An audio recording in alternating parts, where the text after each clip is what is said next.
PJ ജോസഫിന്റെ കാര്യത്തിൽ 1989 ആവർത്തിക്കുമോ? ലോക്സഭാ തെരഞ്ഞെടുപ്പിൽ സീറ്റ് ലഭിക്കാത്തതിൽ പ്രതിഷേധിച്ച് ഐക്യമുന്നണി വിടുകയും ഒറ്റയ്ക്ക് മത്സരിക്കുകയും ചെയ്ത ചരിത്രമുണ്ട് PJ ജോസഫിന്.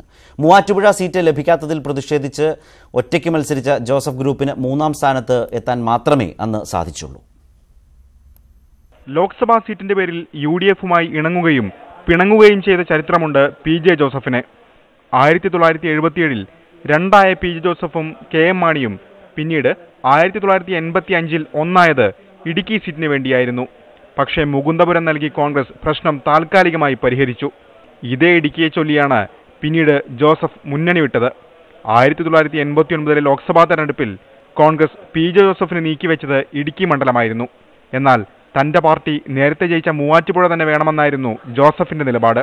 കിട്ടാതെ വന്നപ്പോൾ മുന്നണി വിട്ടു. ജോസഫ് തന്നെ സ്ഥാനാർത്ഥിയായി. പക്ഷേ 68,811 വോട്ടുമായി മൂന്നാമതെത്താനേ കഴിഞ്ഞുള്ളൂ.